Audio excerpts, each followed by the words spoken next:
this morning, I looked at my notes and I realized, oh yeah, 70 study goals. And then I looked at my calendar and I realized, oh yeah, just like 3.5 days of school before the exam. You know, you have this day, but that's a lab day.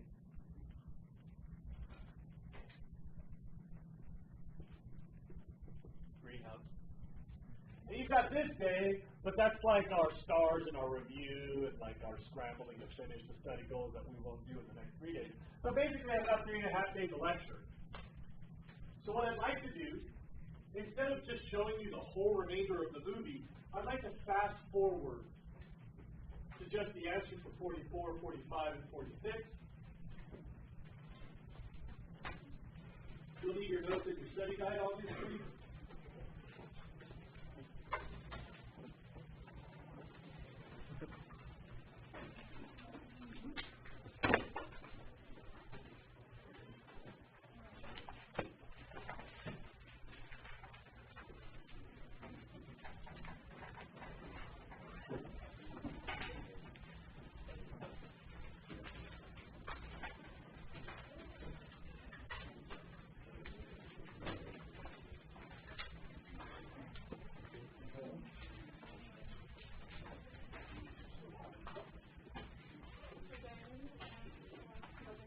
Thank you.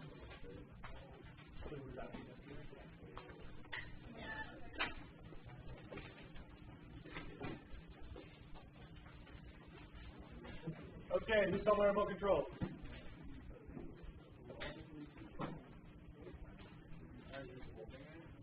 The other one. Aha! You stole it. Yes, I work from Project. This was cracking. The political pork barrel was. Okay.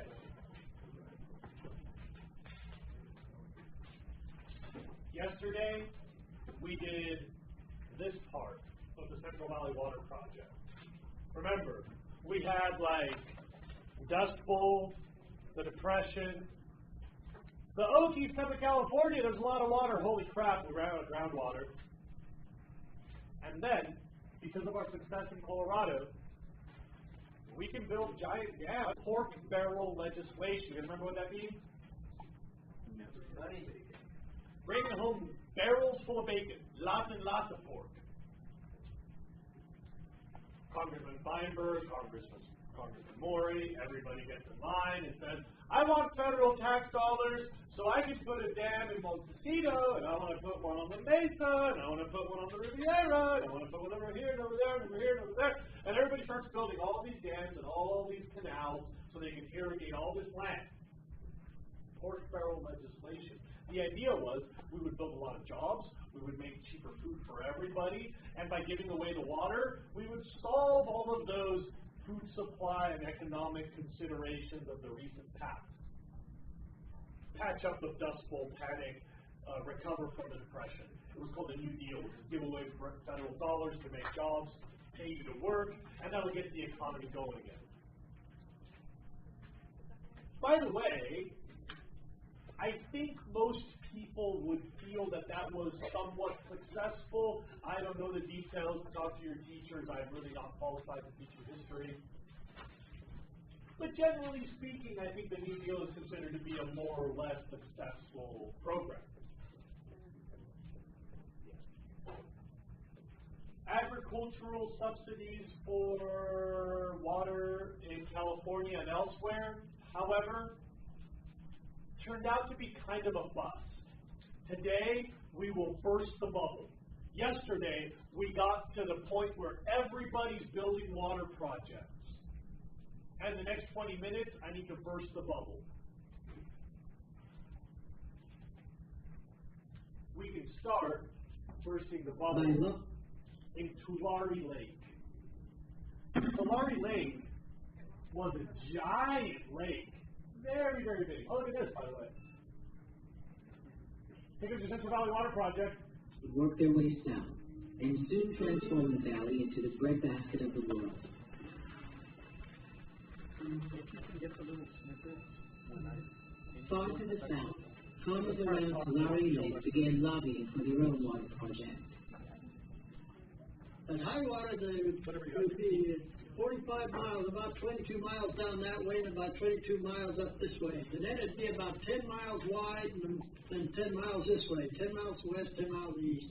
And then you'd be about 22 feet deep if it was the deepest part of the lake. That was by the water which soundings on there.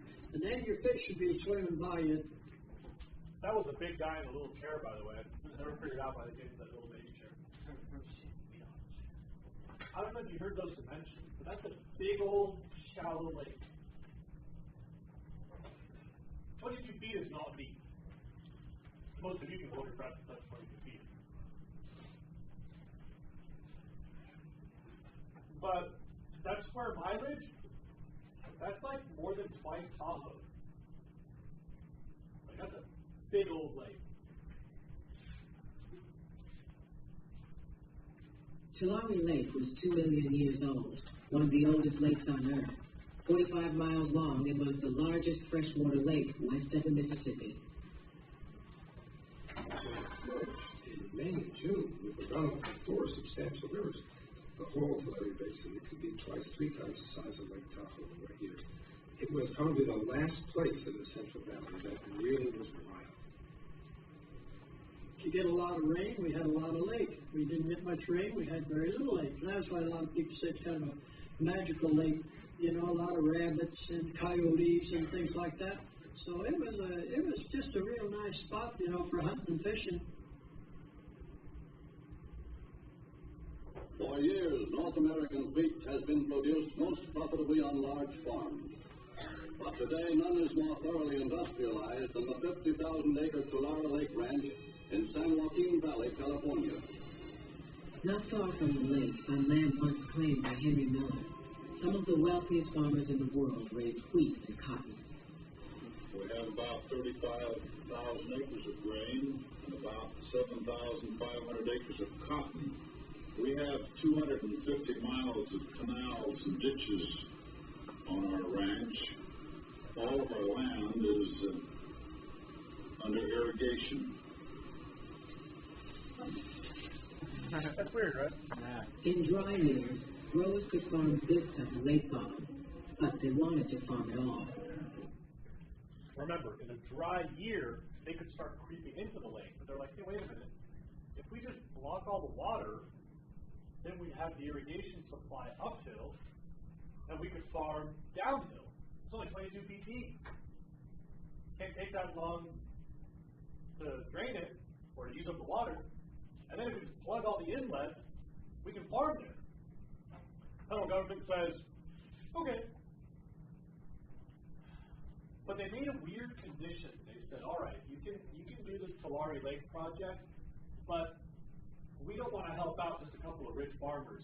So what we want you to do is sell off the large farms so that we can revalue them as smaller farms with free water.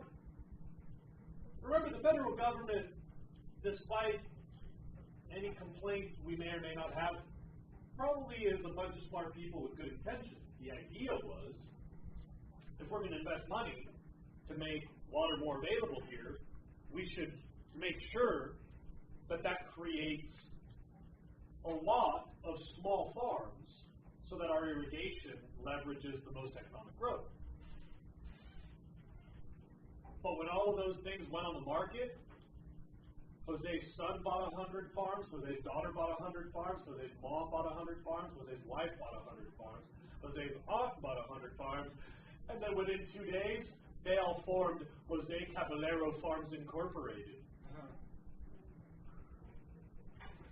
And one of the things that burst the bubble for the Central Valley Water Project is we took away the lake, we built the farms with irrigation, and unfortunately, that was consolidated into an even smaller number of even larger farm monopolies. You can imagine, that's a little frustrating. And so this is one of the things people go, oh, I don't know about this water project thing. That was kind of a ripoff. If I can, I'll show you a little bit of a video about, another little bit of video about the Tulare Lake here. Hold on a second.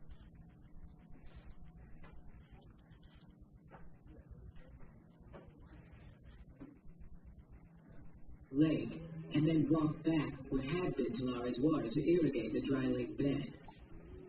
What could have been many thousands of small farms became these giant agribusiness empires.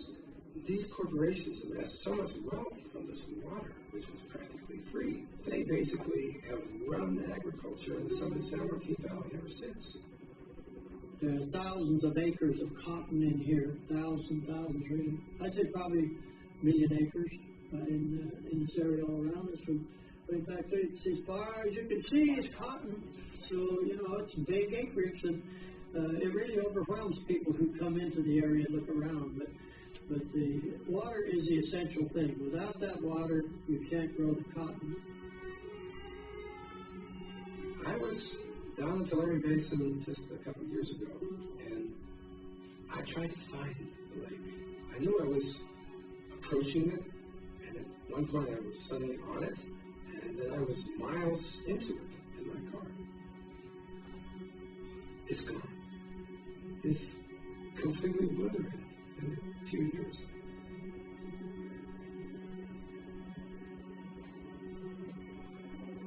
What happened to Tulare Lake is now 50 miles of plowed cotton fields along Interstate 5.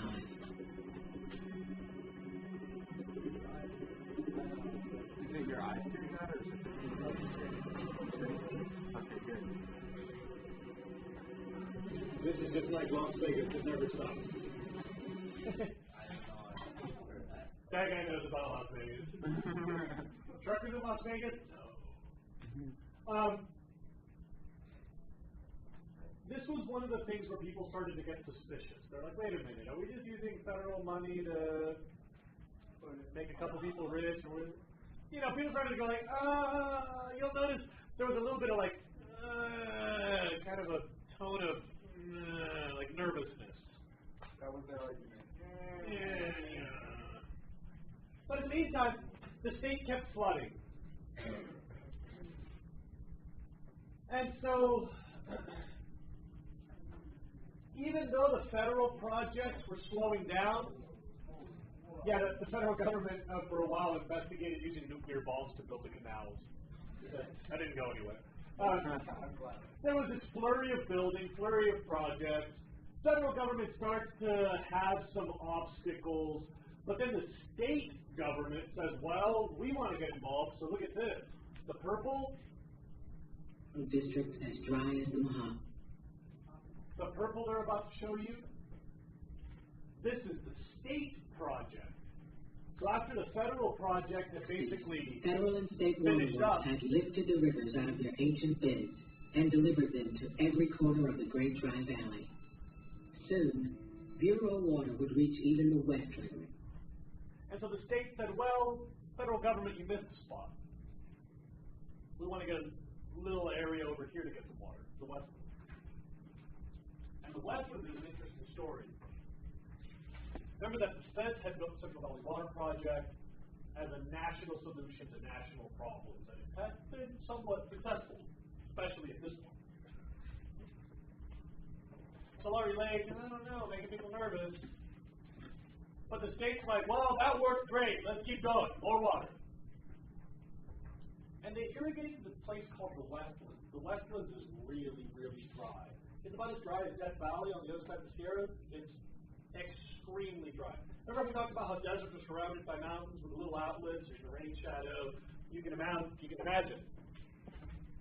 Surrounded by mountains, rain shadow, super dry. And the state thought, well, we'll just put some water there and we'll build some more farms. Funny thing happened in the Westlands, though.